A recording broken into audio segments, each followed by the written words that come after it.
क्या किसी की शादी सिर्फ इसलिए विवाद में आ जानी चाहिए क्योंकि उसका सरनेम अलग है?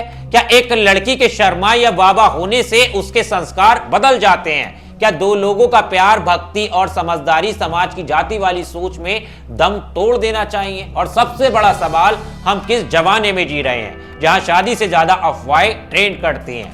दोस्तों, आज बात सिर्फ एक शादी की नहीं है, आज बात उस सोच की है जो सोशल मीडिया के कमेंट सेक्शन में घुसकर किसी की पवित्र खुशियों को विवाद में बदल देती है। मैं बात कर रहा हूं प्रसिद्ध कथावाचक इंद्रेश उपाध्याय और उनकी पत्नी शिप्रा शर्मा की शादी पर फैल रही अफवाहों के बारे में। नमस्कार दोस्तों, मैं हूं आपके साथ ऋषभ चौहान। सबसे पहले बात करते हैं उस सबसे बड़ी चर्चा की जिसके बारे में कई जगह लिखा जा रहा है। सबसे बड़ी अफवाह है इंद्रेश जी की पत्नी शिप्रा शर्मा नहीं बल्कि शिप्रा बावा हैं और पंजाबी हैं। अब सोचने वाली बात यह है कि किसी का नाम शर्मा है या बाबा, इससे किसी की योग्यता, संस्कार, प्रेम की गहराइयां या शादी की पवित्रता बदल जाती है क्या?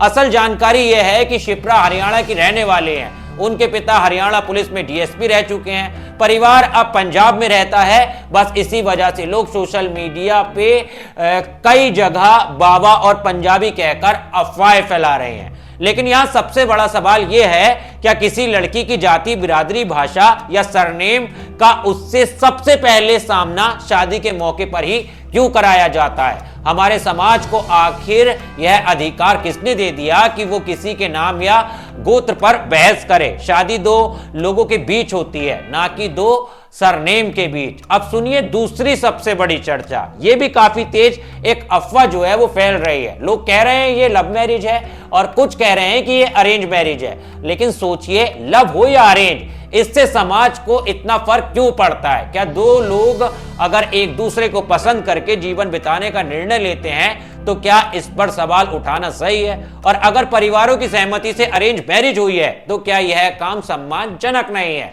इंद्रेश उपाध्याय कई बार बता चुके हैं कि उनका एक क्राइटेरिया है, उनकी जीवन संगनी कृष्ण भक्त हो, और शिप्रा जी स्वयं वर्षों से कथा में जाती रही हैं, कृष्ण भक्ति में डूबी हुई हैं। तो अगर भक्ति ने दोनों को जोड़ा तो ये प्रेम भी है और वही प्रेम एक पवित्र वैवाहिक बंधन में बदल गया है। तो इसमें बुराई ही क्या है? और हाँ, कई लोग मेरी ही वीडियो पर कमेंट कर रहे हैं कि ये शर्मा नहीं लगती, कौन सी जाति की है, तमाम तरह की बातें की जा रही हैं। ये कमेंट सिर्फ शादी पर सवाल नहीं उठाते हैं, यह हमारी सोच की स्थिति को उजागर करते हैं। हम आज उस युग में पहुंच चुके हैं जहां लोग चंद्रयान की सफलता पर गर्व करते हैं, लेकिन हम अब भी एक साधारण शादी में जाति खोजने लगते हैं, किसी संत की, कथावाचक की या सामान्य इंसान की। किसी की भी शादी में कास्ट को घसीटना संस्कारों की बेइज्जती है।